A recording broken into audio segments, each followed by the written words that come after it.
Pagkatapos ng unang bahagi ng pelikula, kumalat na sa buong mundo ang tinatawag na monkey flu na dulot ng ALZ1113 compound. Dahil dito, nagkaroon ng malawakang sakit, digmaan, at kaguluhan na halos nagpabure sa sangkatauhan. Iilan na lang ang natirang mga tao na may natural na immunity laban sa pandemya. Mas nakakatakot pa, nagkaroon ng banggaan sa pagitan ng mga tao at ng mga unggoy, hindi lang iilang unggoy, kundi isang buong kaharian ng malalaking unggoy na sobrang talino. Sa simula ng pelikula, makikita ang eksena kung saan ang mga unggoy ay nagsasagawa ng malaking pangangaso. Itinuturo ni Caesar, ang hari ng mga unggoy, sa kanyang anak kung paano mangaso ng isang kawan ng mga hayop. Itinaas ni Caesar ang kanyang kamay, kaya nagkagulo at nagsitakbo ang mga antelope. Nagkaroon ng banggaan si Koba at ang mga hayop, dahilan para mahulog ang ilan sa patibong na inihanda ng mga unggoy. Pero sa harap ng panganib, nagpanik ang buong kawan at nagsalpukan sa hukbo ni Caesar. Inihagis mismo ni Caesar ang isang puno, kaya bumagsak ang isang antelope sa lupa. Bigla niyang napagtanto ang panganib at agad niyang pinaalalahanan ang anak niya na mag-ingat. Maya-maya, inatake si Blue Eyes ng isang matandang oso. Mabilis na tumalon si Caesar para iligtas ang kanyang anak, pero kahit anong gawin niya, hindi niya matalo ang malaking oso. Biglang dumating si Koba mula sa itaas at sinaksak ng isang malaking sibat ang oso. Nagpasalamat si Caesar kay Koba sa kanyang pagtulong at pinaalalahanan ang anak niya na mag-isip muna bago kumilos. Pagkatapos ng pangangaso, bumalik ang mga unggoy habang nakasakay sa kabayo, papunta sa kanilang kampo malapit sa dam. Malaki na ang naging progreso ng sibilisasyon ng mga unggoy. Si Maurice ay nagsisilbi ng guro ng Ingles, at ang mga batang unggoy na may A113 gene ay napakatalino. Sa loob ng isang taon, marunong na silang bumasa at sumulat na parang normal na tao, at mas mabilis pa ang kanilang natutunan kumpara sa mga tao. Ngayong araw, nanganak ang asawa ni Caesar ng isa pang anak na lalaki. Tinawag niya si Blue Eyes para ipakilala sa bagong kapatid, at muling nagbuklod ang kanilang pamilya. Maya-maya, kinausap ni Caesar si Maurice, ang kanyang tagapayo, tungkol sa kanyang nararamdaman. Nagmuni-muni sila kung gaano kalayo na ang narating ng lahi ng mga unggoy.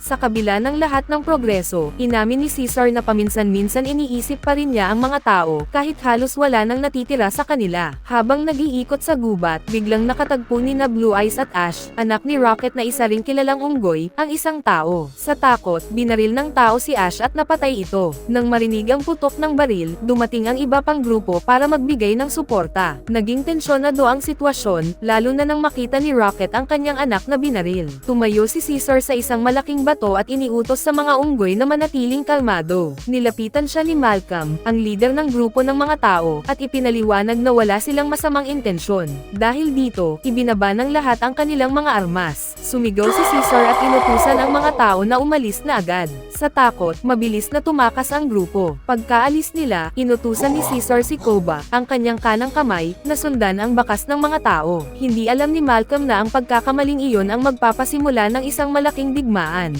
Dinala ng grupo ang kanilang mga lider sa isang tagong base sa lungsod. Natatakot pa rin ang isang kalbong lalaki dahil sa nakita niyang nagsasalita at may mga armas na sibat ang mga unggoy. Takot siyang sundan at patayin sila ng mga ito. Sa wakas, nakarating sila sa base na nasa isang mataas na tore. Masaya ang grupo na nakarating. Sila nang ligtas, pero hindi nila alam na natunton na rin ni Koba at ng kanyang mga tauhan ang lugar na iyon. Nagdeklara si Koba ng masama, atakihin na natin ang mga tao bago nila tayo sirain. Binabaril nila ang anak mo, Rocket, pero binalaan sila ni Caesar na ang pagsisimula ng digmaan ay maaaring magpabagsak sa lahat ng kanilang pinaghirapan. Hinikayat niya ang mga unggoy na isipin ang kinabukasan ng kanilang lahi, pero dahil sa dinanas na pang-aabuso ni Koba mula sa mga tao noon, gusto pa rin niyang patunayan ang kanyang lakas. Kaya kahit may pag-aalinlangan, pumayag si Caesar na magmarcha patungo sa kampo ng mga tao. Kinaumagahan, naglakbay ang mga unggoy papuntang lungsod, sakay si Caesar sa isang maamong kabayong pandigma, mistulang isang hari. Natakot ang mga tao sa kanilang nakita, pero ang pakay ng mga unggoy ay makipag-usap, hindi makipagdigma. Matapang na humarap si Malcolm para makipagnegosasyon kay Caesar, ang hari ng mga unggoy. Sinabi ni Caesar na ayaw ng mga unggoy ng digmaan, pero kung mapipilitin, lalaban sila. Kung alam nyo ang tama, hindi nyo kami gagalawin, at wala kaming balak sakupin ang inyong teritoryo, sabi ni Caesar. Ibinigay niya pabalik ang bag kay Malcolm at bumalik na ang buong grupo ng unggoy sa kanilang tahanan. Galit na tumingin si Koba kay Malcolm, halatang gusto niyang salakayin ang lahat ng naroon, pero tahimik na sumunod na lang siya kay Caesar. Naiwan ang mga tao na nagtataka, naguguluhan, at nag-aalala. Parang nawalan na sila ng pag-asa umaasa matapos makita ang kapangyarihan ng mga unggoy. Sabi ni Dreyfus, kritikal na ang sitwasyon, kailangan na nilang kunin ang dam sa itaas para maibalik ang kuryente sa lungsod. Tumataas na ang presyo ng gasolina at ang natitirang enerhiya ay tatagal na lang ng 2 linggo. Nagpasya si Dreyfus na handa na silang hamanin ang hukbo ng mga unggoy. Pero humiling si Malcolm ng 3 araw para makipagnegosasyon kay Caesar. Kung magtatagumpay ako, maiiwasan natin ang walang saysay na pagdanak ng dugo, sabi niya. Tumugon si Dreyfus, kung walang sagot sa loob ng 3 araw, uutusan ko ang mga tao na magsagawa ng isang ganap na atake. Kinabukasan, agad naghanda si Malcolm para umalis. Alam niyang delikado ang kanyang gagawin pero kailangan niyang subukan dahil kung hindi, siguradong mauuwi sa digmaan. Nagpilit ang kanyang asawa at mga anak na ihatid siya. Nagmaneho si Malcolm papasok sa umuyulang kagubatan, iniwan ang kanyang grupo at naglakad mag-isa papasok sa teritoryo ng mga unggoy. Hindi nagtagal, nahuli siya ng isang malaking chimpanzee na sumigaw at dinala siya kay Caesar. Naroon ang lahat ng pinuno ng mga unggoy, mula sa mga opisyal hanggang sa mga militar. Pinaluhod si Malcolm sa harap ni Caesar. Nagmakaawa siya na makausap ang hari ng mga unggoy pero sumigaw si Koba, mga sinungaling ang mga tao. Sabay taas ng sibat niya, handang tapusin si Malcolm doon din mismo. Tahimik na tinaas ni Caesar ang kamay, senyales para itigil si Koba. Sinabi ni Malcolm na gusto niyang ipakita kay Caesar ang isang bagay sa dam sa itaas. Dinala niya si Caesar sa hydroelectric dam at ipinaliwanag na ito na lang ang natitirang pag-asa ng mga tao para hindi magutom at mamatay. Nagmakaawa si Malcolm na payagan silang ayusin at paandarin ulit ang dam para magkakuryente. Pumayag si Caesar pero may kondisyon, kailangang ibigay ng mga tao ang lahat ng kanilang mga baril para sirain.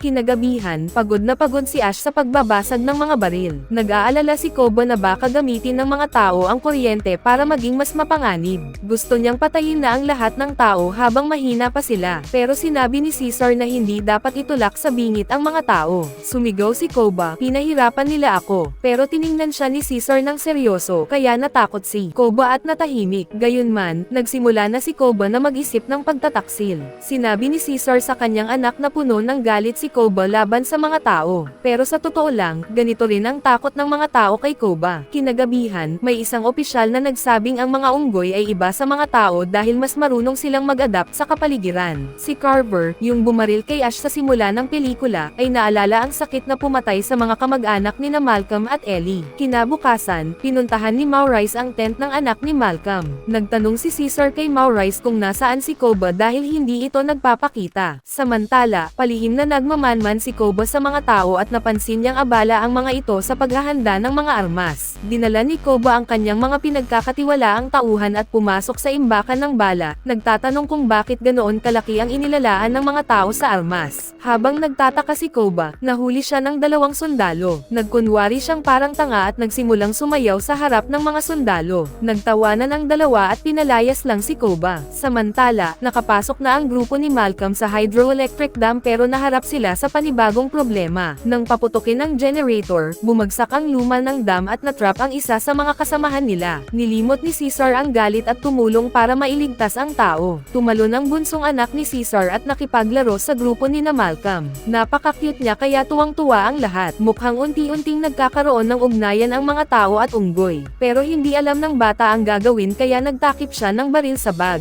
Aksidenteng nakita ito ng bunsong anak ni Caesar. Nataranta ang lalaki at kinuha ang baril para takutin si Blue Eyes. Mabilis na itinulak ni Caesar ang lalaki, dinampot ang baril mula sa lupa, at itinapon ito sa lawa. Disappointed si Caesar at pinalayas ang grupo ni Malcolm. Sa oras na iyon, may matinding lagnat ang asawa ni Caesar. Nagkataon, doktor si Ellie, ang asawa ni Malcolm, at may dalang antibiotics. Dahil dito, pinayagan ni Caesar ang grupo ni Malcolm na manatili ng 1 araw para ayusin ang planta ng kuryente. Nangako rin siyang papayagan ang mga unggoy na tumulong sa lahat, pero sinabi ni Malcolm na kailangan niyang paalisan agad ang kalbong lalaki. Kasabay nito, bumalik si Koba. Nang makita niyang tumutulong ang mga unggoy sa mga tao, agad siyang nagpunta sa hydroelectric dam para manggulo. Tinulak ni Koba ang anak ni Malcolm, pero hindi pa rin niya makita si Caesar. Galit na galit siyang sumigaw, tinatawag si Caesar para harapin siya. Iniisip ni Koba na ang pagtulong ni Caesar sa mga tao ay naglalagay sa panganib sa mga unggoy. Sa rurok ng kanyang galit, inakusahan niya si Caesar na mas mahal ang mga tao kaysa sa sariling lahi, baka nga higit pa sa pagmamahal niya sa sarili niyang anak. Dahil dito, nagalit si Caesar at ilang ulit siyang sinampal. Matapos bugbugin ni Caesar, tumigil si Koba sa pagiging bastos. Sinabi ni Caesar, hindi tayo pumapatay ng kapwa unggoy, at pinatawad si Koba. Pero ang pagpapatawad na ito ang nagpatibay sa desisyon ni Koba na maghimagsik. Si Blue Eyes naman ay nagsimulang umiwas sa kanyang ama dahil sa nangyari. Hindi na rin naglakas loob ang ibang unggoy na pag-usapan kung gaano karaming baril ang mayroon ang mga tao. Lumapit si Koba kay Blue Eyes at kunwari nag-aalala na baka saktan ng mga tao si Caesar. Kinabukasan, binigyan ng anak ni Malcolm si Maurice ng isang aklat bilang alaala at nagpasalamat sa pagtulong ng unggoy. Masaya sina Malcolm at Ellie na natutong magmahal ng unggoy ang kanilang anak. Samantala, dalawang sundalo ang nag-e-ensayo sa shooting range sa imbakan ng bala. Dumating si Koba, nagmamasid habang nagkukunwaring inosente para hindi mapaghinalaan. Mabilis niyang nakuha ang loob ng mga sundalo, at mas lumakas ang loob niya nang makakuha siya ng alak at nakipag-inuman pa sa kanila. Nang makitang nagtagumpay ang plano niya, ninakaw ni Koba ang baril ng isang sundalo at binaril ito. May masamang ngiti sa mukha, binaril din niya ang isa pa. Wala nang makapipigil sa ambisyon ni Koba. Bumalik siya sa kagubatan at pinatay ang kalbong lalaki sa kotse. Samantala, na-activate na ang hydroelectric power plant. Masayang nakipagkamay si Caesar kay Malcolm. Dinala sila ni Caesar sa Twindon, tumingin sa lungsod na muli nang nagliwanag.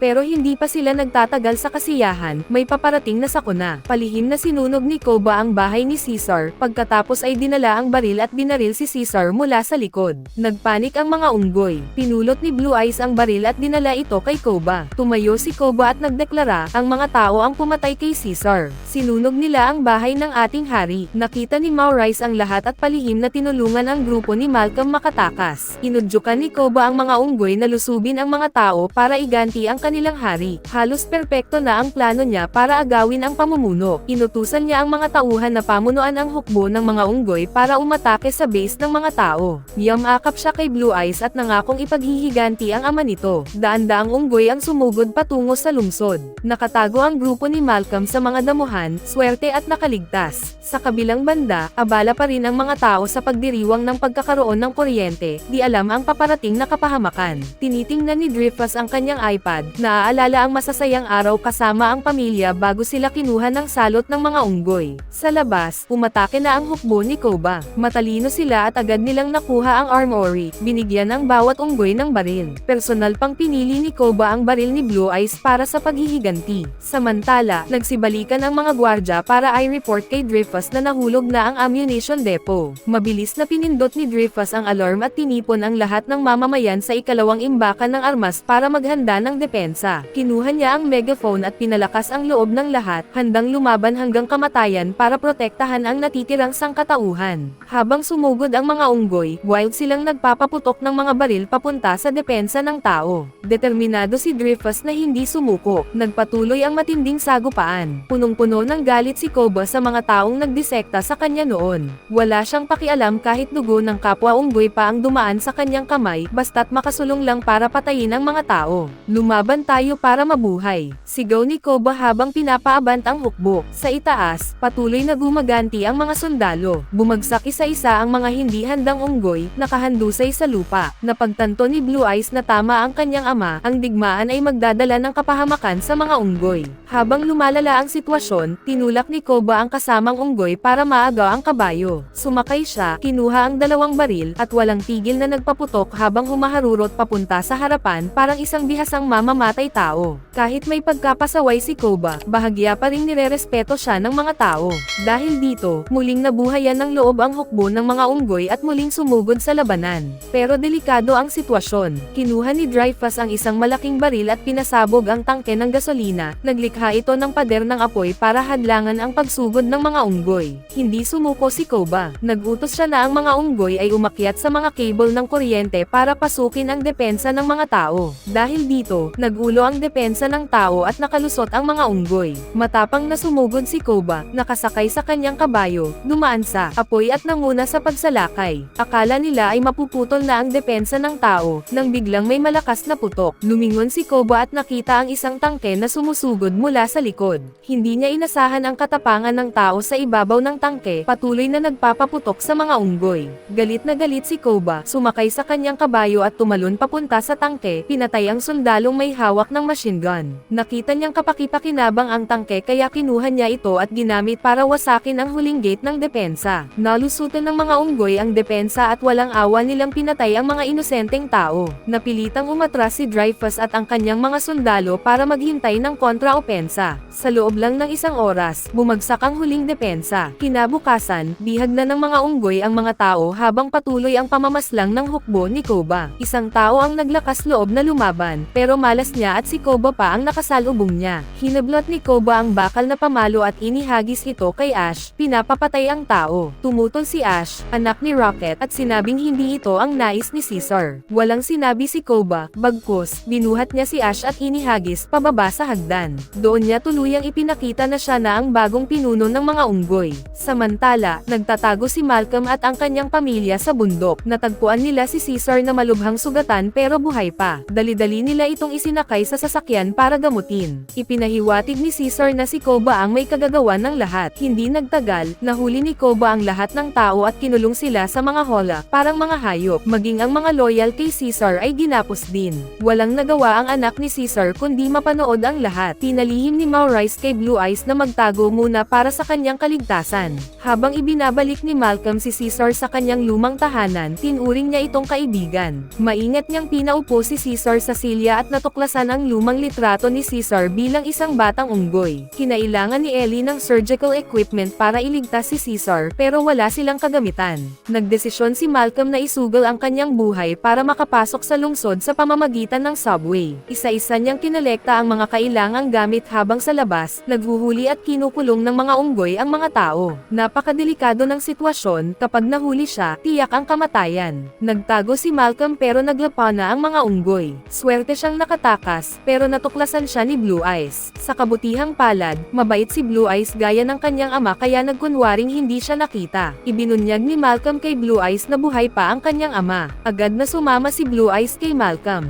Pagdating nila, nakita ni Blue Eyes ang sugat ng kanyang ama. Nagalit siya sa pamilya ni Malcolm, pero ipinaliwanag ni Caesar na si Koba ang may kagagawan. Sinabi ni Blue Eyes na ligtas ang kanyang ina at kapatid pero halos lahat ng unggoy ay sumusunod na kay Koba. Kinagabihan, nang medyo gumaling si Caesar, umakyat siya sa kanyang silid at nanood ng video kasama si Will noong bata pa siya, paalala ng kanyang pinagmulan at ng lalaking nagpalaki sa kanya. Ngumiti si Caesar matapos mapanood ang video. Biglang lumitaw si Malcolm sa likod niya. Kita sa mga mata nito ang kabaitan. Nagtanong si Malcolm kung sino ang lalaki sa video. Sabi ni Caesar, isa siyang mabuting tao, katulad mo. Kinabukasan, napansin ng strategist na si Maurice ang signal mula kay Caesar habang nakasakay sa bus. Agad na intindihan ng mga loyalista ni Caesar, buhay pa ang kanilang hari. Kinagabihan, lihim na kumilos ang mga tapat kay Caesar. Hinuli nila ang mga tauhan ni Koba at ginapos ang mga ito sa loob ng isang sasakyan. Inutusan ni Maurice ang kanyang mga kasama na itumba ang sasakyan, pinatay ang lahat ng sundalo ni Koba. Nakita ito ni Blue Eyes at dali-daling binuksan ang pinto para palayain ang mga loyalistang unggoy. Nagbigay pa siya ng cover fire para makaligtas ang mga tao at unggoy, sabay pinamunuan ang mga ito papunta kay Caesar. Pero kailangan nilang magmadali, paparating na si Koba. Maingat na pinangunahan ni Malcolm ang mga unggoy sa isang tunnel. Ngunit habang naglalakad, narinig nila ang putok ng baril sa kalsada. Kaya nagdesisyon si Malcolm na hatiin ang grupo. Sumunod kay Caesar ang mga unggoy, umakyat sila sa ibabaw at diretsyong nagtungo sa tore. Alam ni Malcolm na si Dreyfus ang namumuno sa resistance. Nagutos si Dreyfus na maglagay ng malalakas na C4 explosives. Desidido siyang wasakin ang lahat, pati na ang mga unggoy.